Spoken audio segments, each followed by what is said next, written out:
All right, it's fairly simple.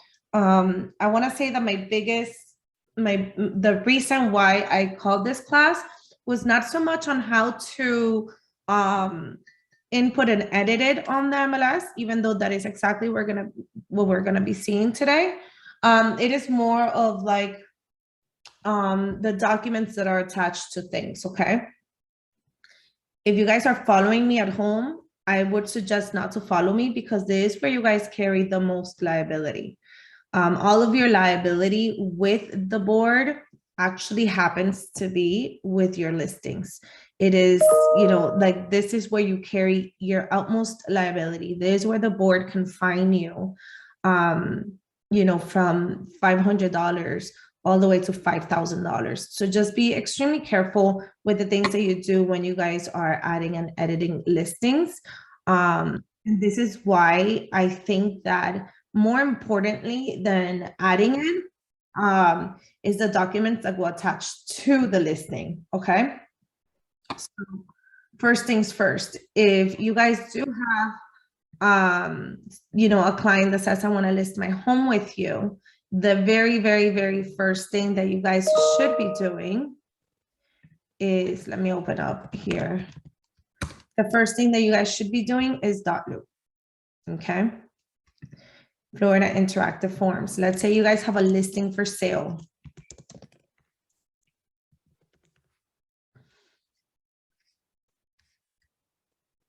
Make sure that it is the transaction broker. Here we go. And I'm showing you this document. I'm not going to teach you how to fill it in, but where's Matrix? It's all the way over here. But before you enter absolutely anything on the MLS, you guys are going to have, you guys need to have a listing agreement fully executed, okay? Hold on. Guys, if you guys have any questions, I'm not checking the chat, okay? So just unmute yourselves and talk to me if you guys have any questions, all right? So let's say you have a fully executed listing agreement, and now you guys need to put it on the MLS. You guys would go here to add and edit.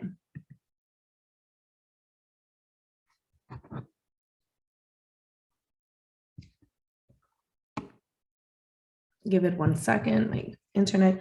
Now your view would be very different than mine. I have a company admin view of the MLS. So I see absolutely every single agent's listings, okay? But in your case, if you're going to add a brand new listing, you guys would go and click on new. And then you guys need to select exactly what type of listing this is. I want you guys to notice that all of these types are exactly every type that you can actually search for. For the sake of this training, I'm going to go ahead and click on single family home. I'm going to click on Miami-Dade. Now, you guys don't need to fill absolutely everything in. All you guys need to fill in is part or some of the information. Like if you have the folio number, just copy paste it, put it in here and call it a day.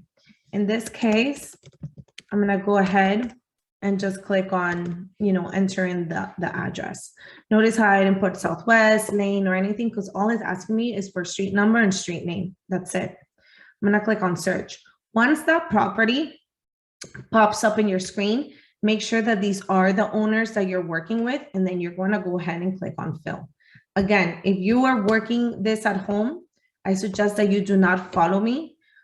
Do not do anything when it comes to this section unless you actually have a listing to input.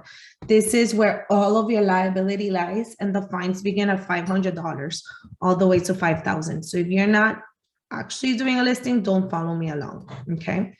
Now, this status, either whether it's active or coming soon, this is something that is brand new.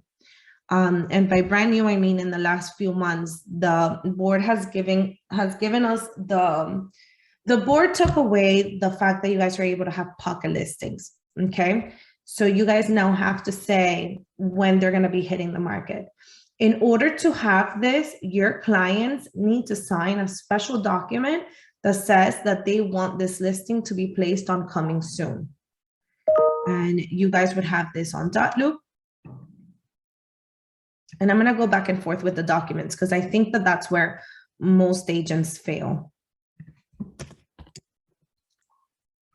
So the client actually has to sign a coming soon in order for you guys to list any properties with a coming soon status, okay? And when I say that you guys fail at most is with the documents is because either you guys have no idea that an exclusive right to list is available, or that you guys need to sign documents when there's a change. And unfortunately, when you guys get audited by the board, they don't go and knock at your house and say, hey, I need this file. They'll come to our office and say, I need this file. And they can go back as far as 5 years, 5 to 7 years, if I'm not mistaken. And they won't say like, we need the file for Peter and Paul. They'll say, we need the file for 15447 Southwest 99th Lane that was closed on whatever day. And when they ask for that, everything needs to be in order. Everything needs to match. And if there is one thing that does not match, that is a fine against your license. Okay, so just make sure that all of your documents are always in order when listing a property. Once you say that we're gonna go ahead and activate this listing, you guys have to go through every single one of these tabs, okay? Every single one of them. Notice how by entering that information in that first page, it auto-populates for me the tax roll information, okay? Now, here are things that I am looking for when it comes to your documents, okay? Now, before I get there, sorry, I'm skipping a part. Everything that's in yellow is required. Everything that's in white is not required, but the more information you have, the better for that buyer's agent that's looking for your listing, okay? I will say that there's a lot of things that you guys can fill out here that if it's right or wrong, I would never know because I've never seen this property. So if you guys are putting that it has a circular driveway or covered parking, that's on you if you're entering wrong information. Always know that if you do enter wrong information on the MLS that does not match that property, any other realtor that is part of the board can report you for it. So make sure that you enter in as accurate as possible. So part of your job as a listing agent is not just to get that listing, but to sit there and make sure you have all the information available in regards to the property. Even if you said, like, if the board comes and audits and says, hey, you got reported because this property, you said that it was, I don't know, that it had other parking and it has no other parking. If you answer it, that is what the seller told me, they're still gonna fine you. You are responsible for your license, not your sellers. So make sure that you go and you see the property and you make sure that everything that you're inputting is completely right. The MLS listing can also be used to sue you. So let's say you inputted absolutely anything in, room description or additional information, and the property closes and something on that listing was, is not there. Those homeowners, those new buyers can come back and say, hey, we bought it because this said this, okay? So make sure that you're inputting as accurate as possible. Do not trust just the sellers. Please do your due diligence in finding all the information, okay? And there's things like you guys sit with me sometimes and you guys ask me like, oh, well, how does, I don't know if it has a trash compactor, okay? Neither do I. I've never entered the property. So you guys really, truly have to make sure. So again, everything that is in yellow is required. Everything that's not required, everything that's in white is not required. But the more information you have, the absolute best. What are the things that us as an office will look for, which can become a liability to us as an office? It is over here where it says compensation and miscellaneous information. So I'm going to go back to dot loop and I'm going to open up that listing agreement. And this is where I tell you guys that your listing agreement should be always open at the time that you guys are filling this out. Is the transaction broker. Here we go. Your transaction agreement, your exclusive right of sale has to be open at the exact same time that you guys are filling out your listing, okay? Because everything that's in here is asked for in your document, okay? So here's how it goes. If you want it on the internet, usually we say yes. If you put no and you don't see it on Zillow and your client is screaming because they don't see it in Zillow, it's usually because you put that you don't want it on the internet, okay? AVM, I want you guys to notice something because you guys are always like, that's not on the listing agreement. Yes, it is. AVM, it is right here. Seller does not authorize automated estimated market value of the listing. That's actually AVM, okay? That pretty much means that Zillow can write next to your price their estimate. So let's say you're listing a property for $500,000 and Zillow says that it is $350,000, that can ruin your sale. So always AVM, we put no. So I'd rather just you guys click that off. The very next thing that it asks for on that listing is blogging.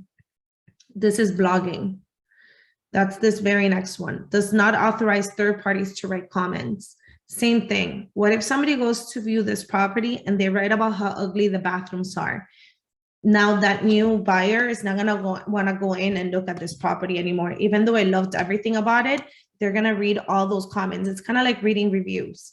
So, don't damage your sales, and on blogging, always put no or third-party comments. Okay, that's what blogging means. If your client wants the address on the internet, that is also on here. Lockbox system, no. Here we go.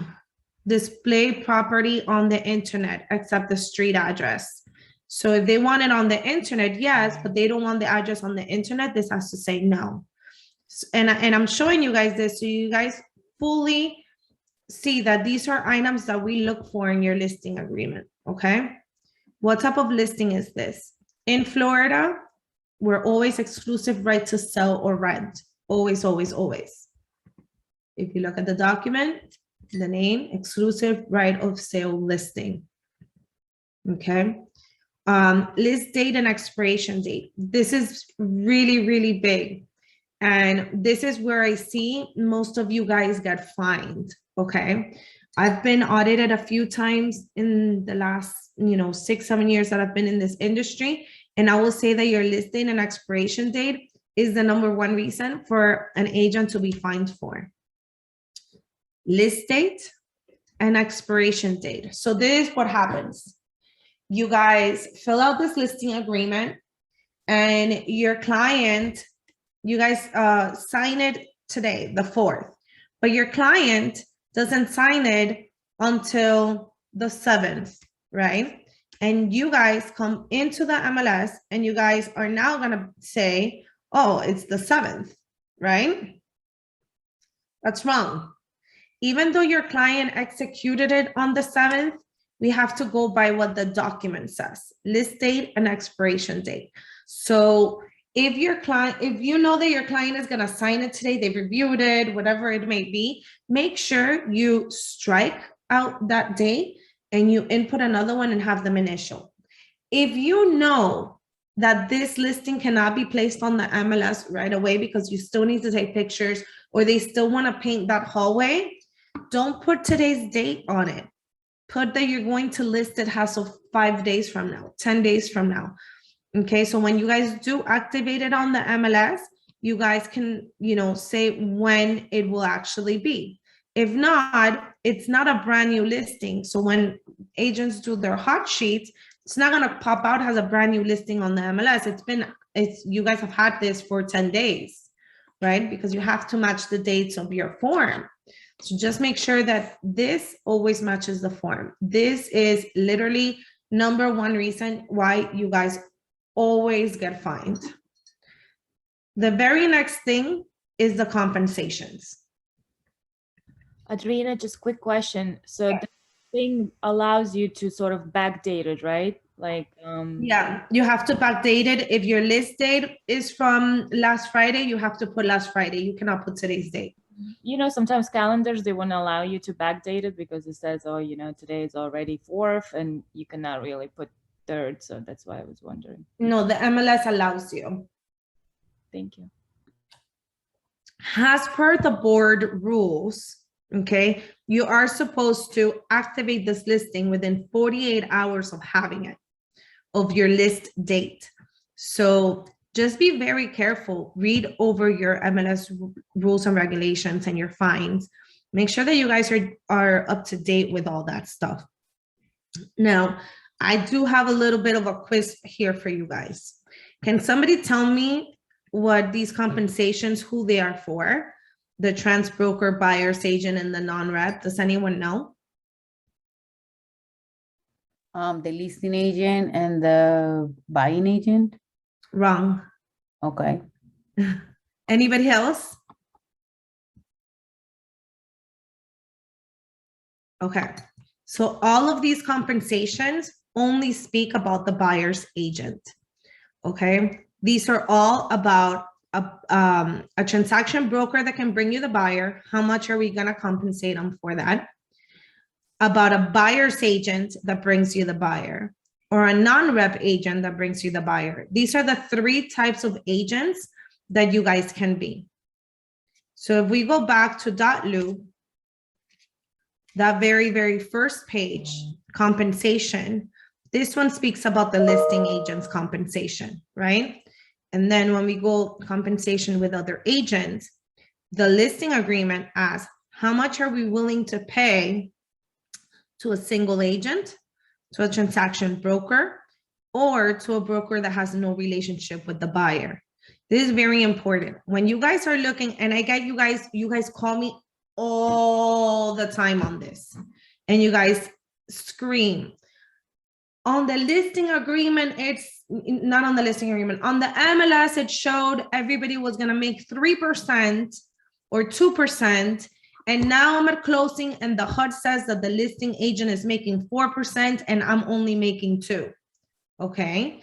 On the MLS, you never see how much the listing agent is going to make. Ever.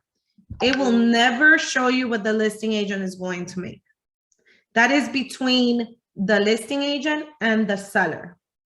They only disclose on the MLS things that would affect the agent that's bringing the buyer or that buyer, okay? They're not disclosing anything that has to do with that listing agent. Does that make sense? So there's 3 types of agents that you can be. And there's 3 types of agents that can bring you a buyer. So how much would we give to all? This is why sometimes you'll see 3, 3, and 0. But here's what happens, because nobody really knows how to fill out this section.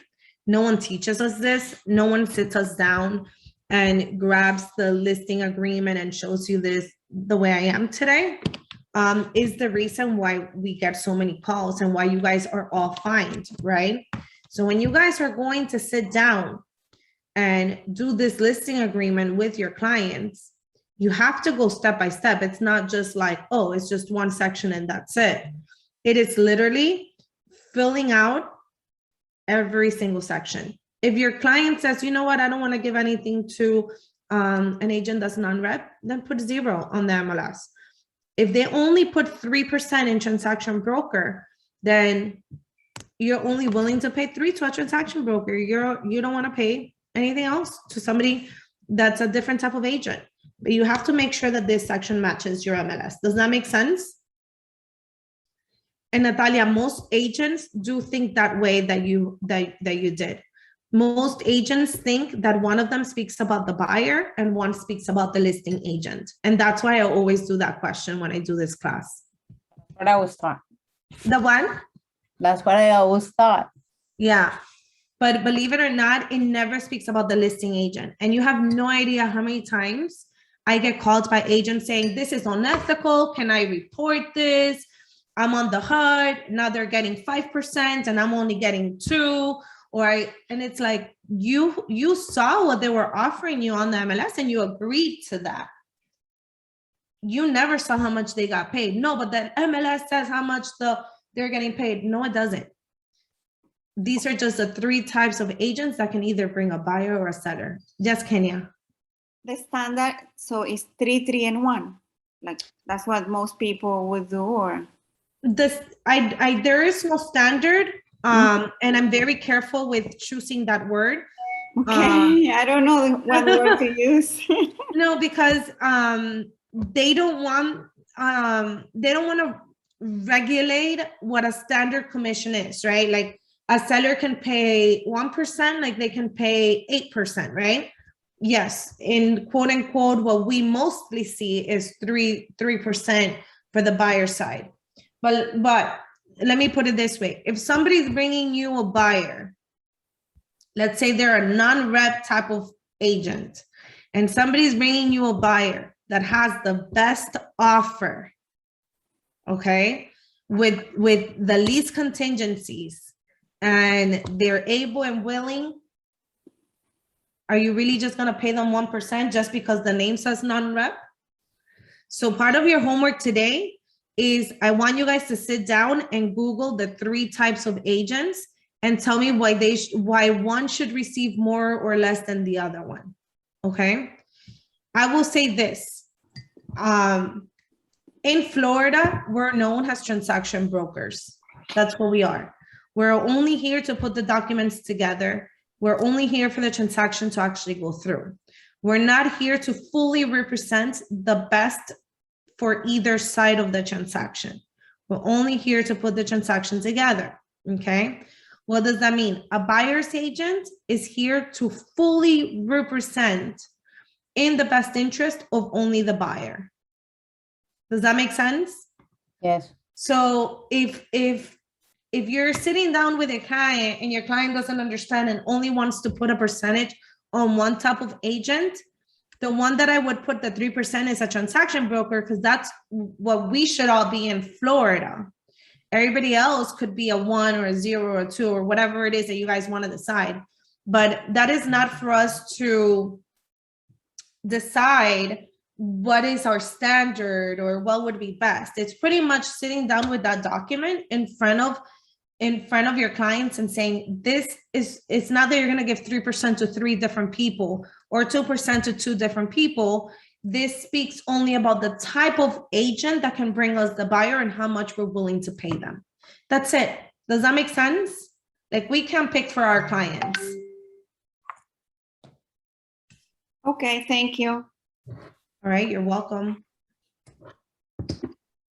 All right, variable and dual rate. Variable and dual rate means if your commission is going to change if you bring in the buyer as well, okay? So let's say you guys are writing on your listing agreements. If you bring that buyer, if you guys bring in that buyer, now you guys are going to make 5% instead of that 3% that they're offering the buyer's agent. Does that make sense? So you do have to disclose it if your commission changes, if this commission changes, if you bring in both sides. Adriana, Yes. they still won't see how much the agreement is between you and the seller though, right? They they'll just know won't. it's variable.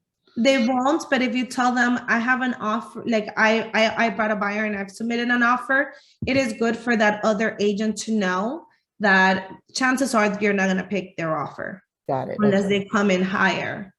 Does that make sense? Yes. So that way it's transparent. It's transparent, and you do have to disclose certain things. You know, it's kind of like disclosing that you are also the buyer and the seller. I mean, the seller and the agent. You just have to disclose. Okay. if you guys discuss bonuses, okay, in additional terms, you do have to write that there's a bonus that's gonna be given. You have to disclose pretty much everything that's on that listing agreement.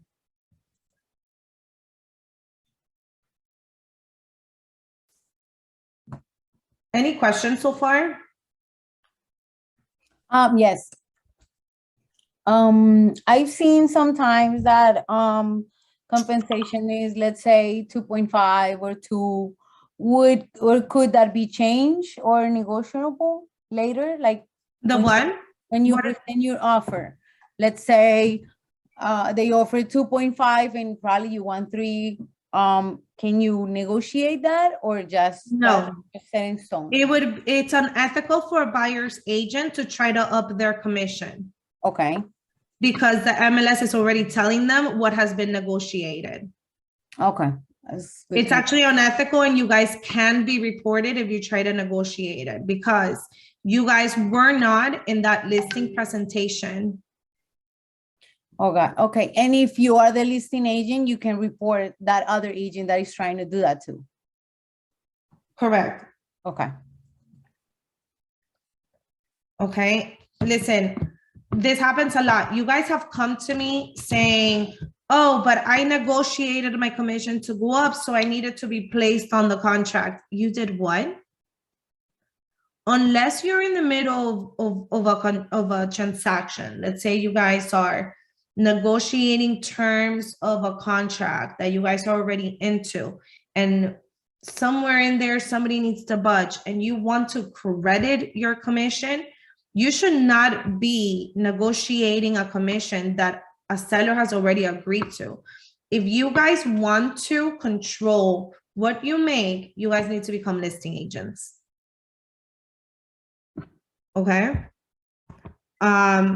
Another very important thing is photo instructions. We have to upload at least one picture within 24 hours of activating our listings. Okay.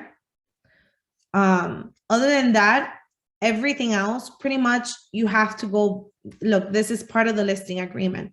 What are the terms that are going to be considered? If you are a listing agent and you're putting that you're accepting FHA on a condo, I hope that you guys are double checking with that association to make sure that they actually do have the reserves to be able to accept FHA.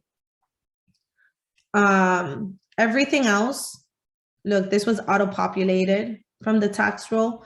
Make sure that you guys enter in the year that this was paid. You know, apart from having the dot loop with the listing agreement open, you guys should have IMAP or, you know, the property tax roll open just to be able to see.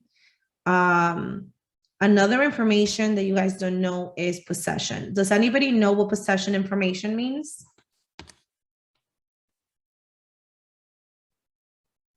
Anyone want to try? I'll tell you no and wrong if anything. Can you When please you're repeat your giving the question? keys- When you give the keys, Yes, when you give the keys. So pretty much is when can that buyer take possession of the property, right? So your options are before closing, at funding, long closing preferred, negotiable, other subject to lease. So always, always, always, always, always, to avoid any liabilities, just put at funding. Once money's hit the bank, you'll get the keys. Does this make sense? Yes. What's long closing preferred? Meaning that they prefer to instead of closing in 30 days, they want to close in 3 months. Okay. Okay. And that's pretty much it. That's today's class. Does anybody have any questions or anything you guys want me to go over? I had a question about what you just said. Yes. Long closing preferred. Yes. That's, you said 3 months, but typically, you know, don't they run about that long anyways? No, you can close in 30 days.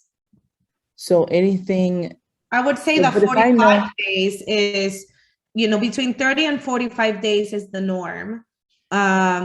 Anything that's longer than that, it can affect the it can affect the, sorry about that. It's Monday, so my phone is blowing up like you guys have no idea. You guys have no idea. So let's talk about lending really quick, and I'll deviate from listing agreements. So if you apply for a loan within 5 days and you need a loan commitment to be given to you within 20, 30, or 40 days, the minute that you get that loan commitment and get that clear to close, they will lock your rate. And that rate is usually only locked for 30 days. Okay. So closing in a longer period of time can affect the rate, your interest rate of that buyer. So if they prefer a long closing, then that would mean that, instead of applying for a loan within 5 days, they should apply in 10. You know what I mean? Like, they need to start playing with the period of times of the loan, if it's going to happen with a loan. So I would say anything that's longer than 2 months is considered a long closing.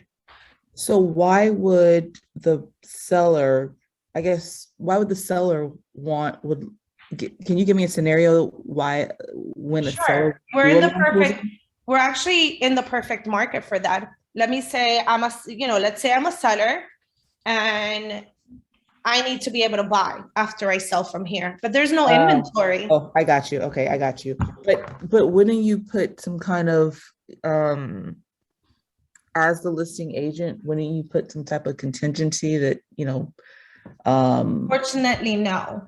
That the only contingencies are for the buyers in that sense. Once a seller puts their property on the market, that means that they are actually ready to sell. So the only contingencies that you can actually do are like post-closing occupancy. But then again, it could affect the buyer. What if the buyer is buying a primary home, and because it's a primary home, they cannot have that property rented after closing? Exactly. Okay. So, it could be different scenarios of why you would want a long closing, or, we were in a time where we couldn't evict people for a very long time. So what if these sellers stay in your property and now you have to evict them? Okay. So this is good for a seller who needs to find another place, and it's obviously disclosed for the agent who is looking to, or the buyer's agent, pretty much, so that they're aware. So they're aware, and the buyer would have to agree. Like, if I'm going to send an offer for this property and I see that it has a long closing preferred, I have to be sure that I don't have to leave wherever it is that I'm living right after closing, Got it. Like within 30 days or 40 days or however long I want to do it. I have to make sure I have somewhere to live for the next 3 months or so. Okay. Okay. Yeah, got it. Any other questions? Hi, Andreina. Yes, I have a question. In the MLS, when everything is done, when you're already finished with the transaction, when you're already closed, Okay. what do you do, like, to put the agent, the information for the agent? Because I have a problem. Remember that I have a problem with the property long time ago. I think that was in May, that I put my information too tiny. I put the information. So that is also very important. So give me 1 second. Let me go into the edit mode.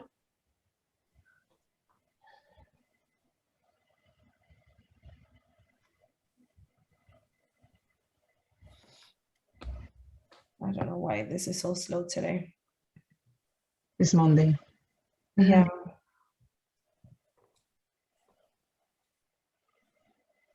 Give it a minute.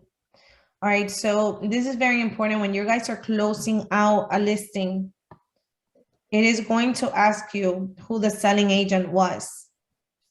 You guys have to know the difference between the agent representing the seller and a selling agent.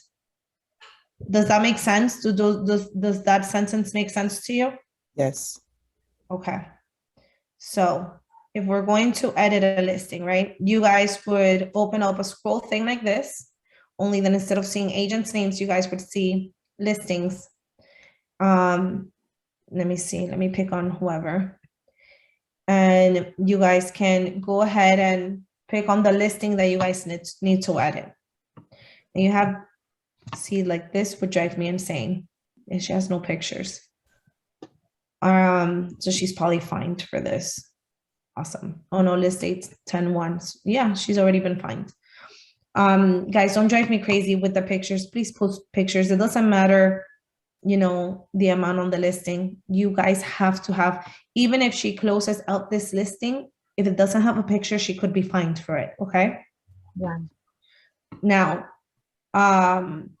you guys can go here and you guys have different options. If you guys go on residential rental, you guys are going to go right back to that page where we were with all the tabs that you guys have to fill out. Okay. Now, if we're going to change to pending, I like changing to pending because it gives you less work to do once you've closed, right? But notice that once you change to pending, a lot of things are in white. It's just pretty much submit and put it in pending. Don't do that. Entering all the information. When was the pending date? That's the day everybody executed and it got delivered. Expecting closing date. If there's any contingencies, okay? And now selling agent ID. What do you guys think that selling agent ID means? License number, maybe? The what, I'm sorry? License number? Of who?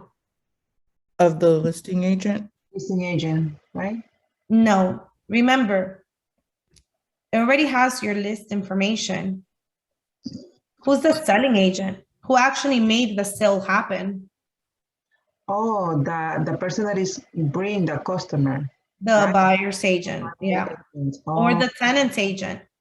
that's why I get confused, Andreina.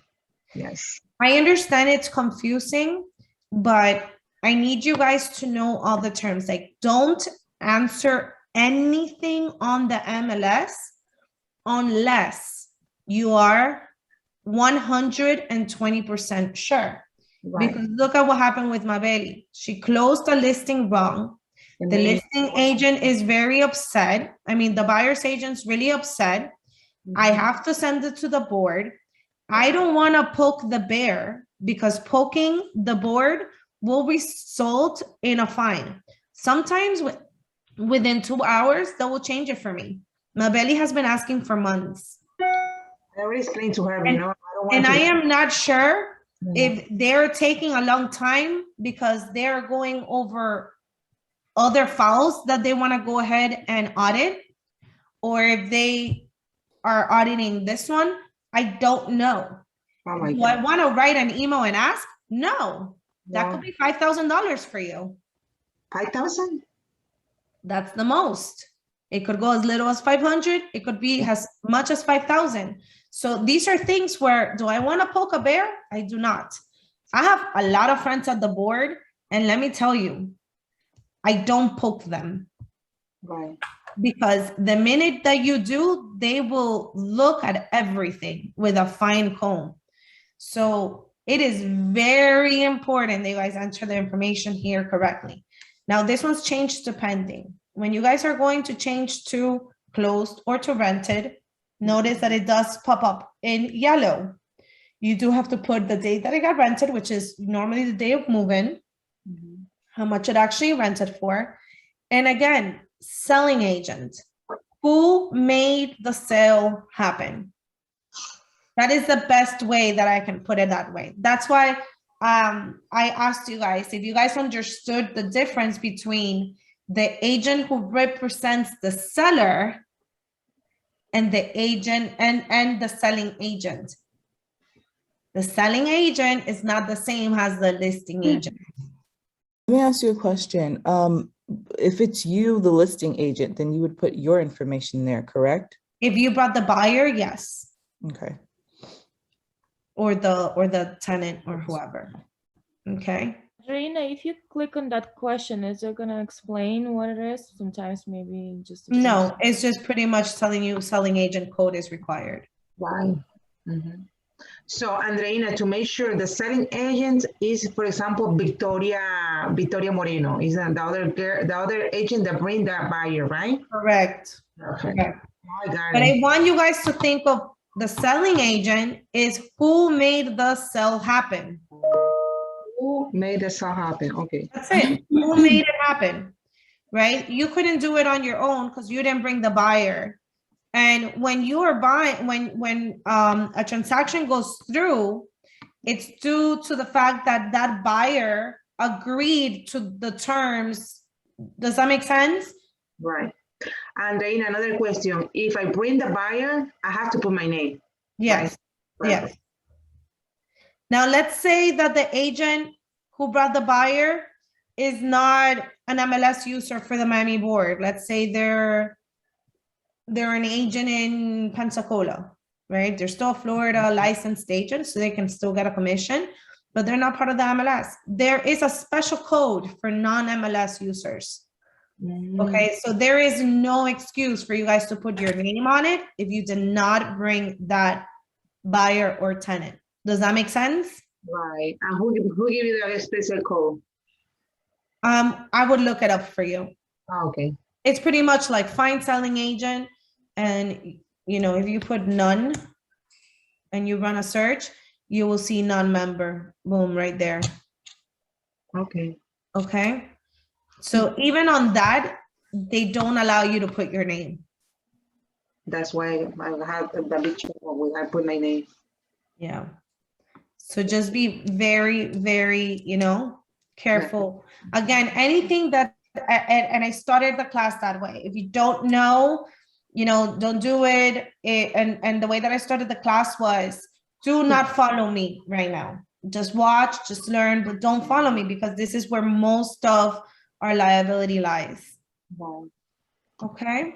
Okay, thank you, Adriana. Now I understand. So I'm waiting to see. I'm praying, Yeah, I get it. I already spoke with her, so she's now more patient. Yeah. All right. Anybody else have any other questions? Adriana, I have a question, but it's not about editing MLS. Maybe you can just show me quickly. For some reason, when agents make a note that there is a like condo application attached or something else is attached, I don't know where to look it up. I can't figure out where the attachments are. I have a really quick question. That's kind of tricky only because we would have to look for one that has attachments. This one doesn't. So where exactly, like somewhere, like just Right here. Look, you see that? Oh, okay. These are attachments. Okay. And then you would click on them and they would open. All right. Thank you, Adriana. I couldn't figure You're out. welcome. All right. What's the next question? I had a quick question. At what point, so when you put a property on pending or at what point you put it under pending versus under contract? Pending is under contract. So you can pick either or? No, it's just pending. It doesn't say under contract. It's pending what though? It's pending to close. Okay. So is there like a change to active with a contract, meaning it's gonna stay active, but it has a contract on the table. And in order to do active with a contract, that buyer with that other agent have to give you permission to keep it active on the MLS. Okay.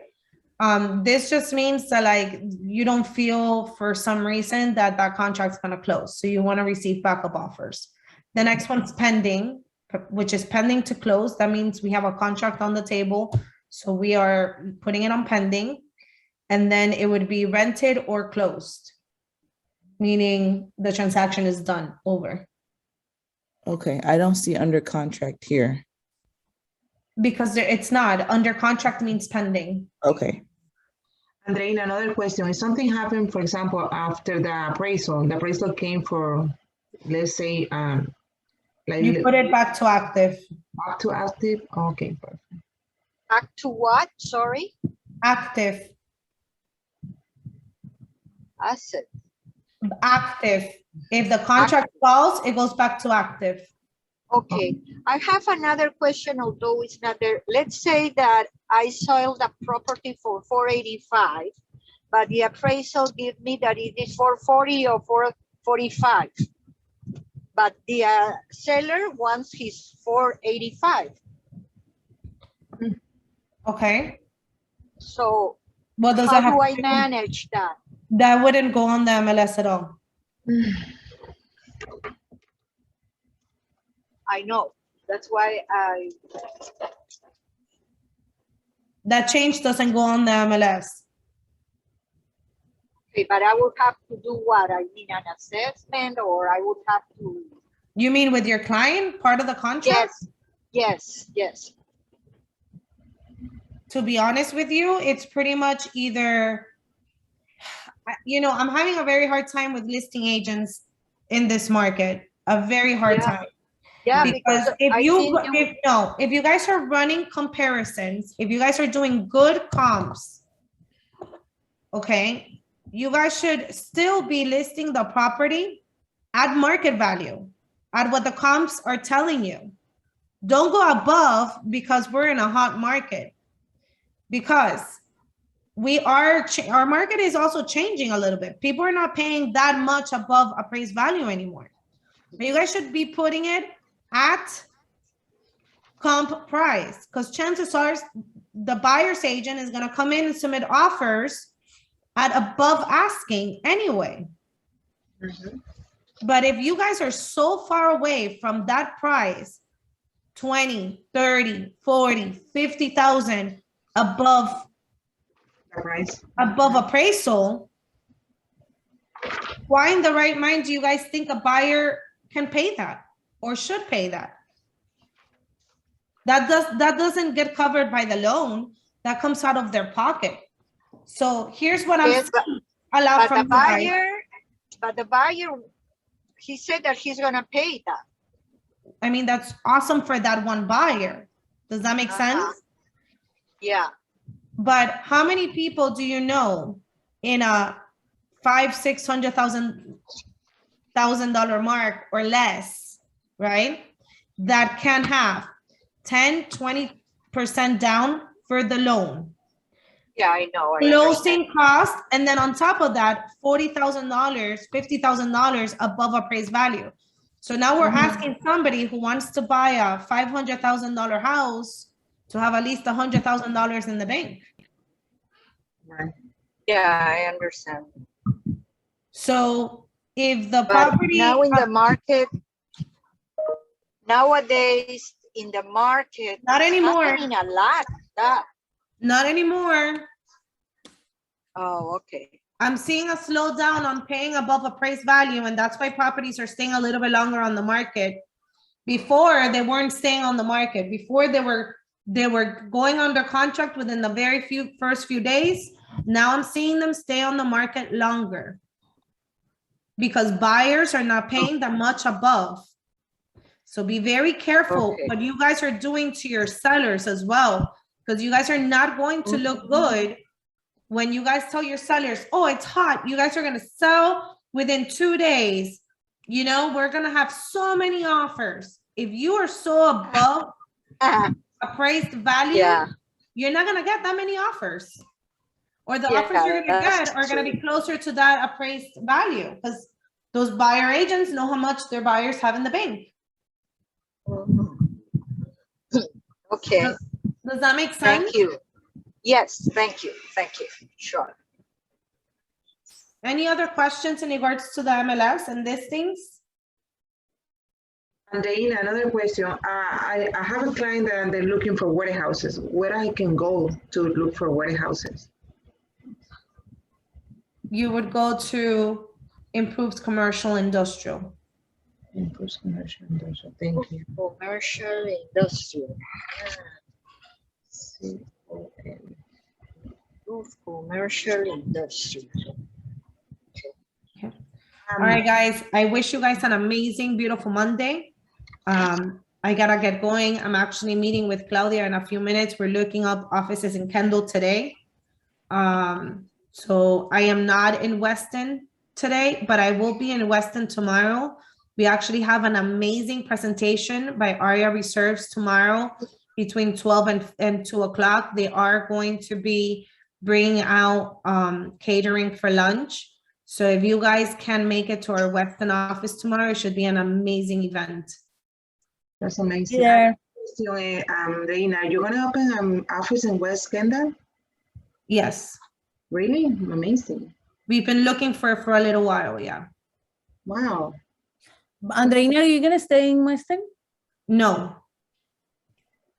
So, has the Vice President of Business Development, all the offices and all the agents, I am your main support system, okay? So whether you're in mentorship or not, I will always be your main support system. If your mentor, you can't reach them, you can always call me. Physically, I have to be in headquarters, which is Aventura.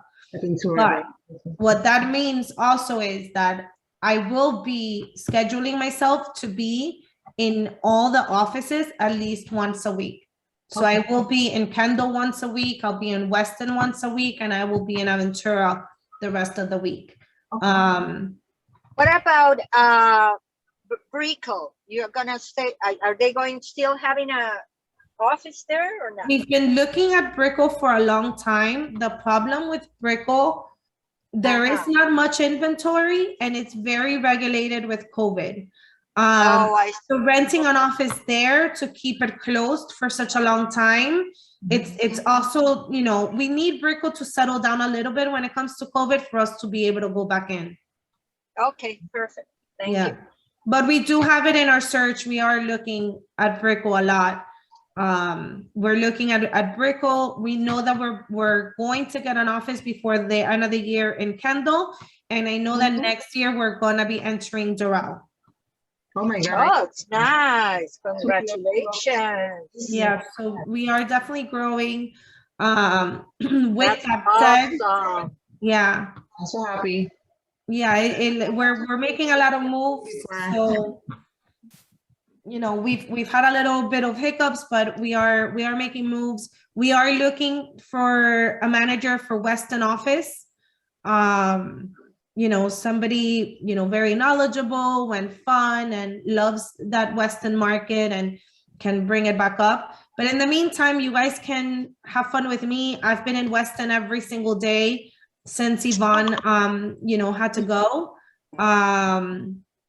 due to her health issues. I've been in Weston every day. The office is fairly quiet. So I am making sure to give you guys as many events and presentations now in October. So just tomorrow, Area Reserves will be there, which is going to be beyond amazing. Our mastermind on Friday, which I usually do by Zoom, is going to be in Weston, and I have special guest speaker Beatriz Santamaria teaching us how to sell pre-construction this Friday. And she's amazing. So if you guys can make it out to see Beatriz on Friday, she will be there at 10. And are you going to do it also by Zoom, Andreina? I might, but because she's there, I don't know if I want to. I think I want to make it so special for Weston, to be honest with you. But I might do both. And then also our Halloween party, I'm doing it from the Weston office. Okay. Amazing. So I am doing everything in Weston this month. That's good. Yes. But I will not be staying there. I'm pretty much everywhere. So if you guys need me, I'm pretty much everywhere. Okay, thank you, Andreina, for everything. All right. Thank you so much, Andreina. Andreina, Have a great Monday. Yes. the broker, the mastermind and the page, it shows us just Zoom. Correct. It's only Zoom for now. I just got her confirmed on Friday.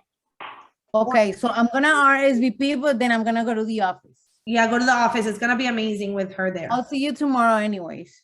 All right, beautiful. Okay. Tomorrow, yes, Tomorrow. Andreina. Bye-bye. Thank you. All right, bye guys. Bye. Bye. Bye.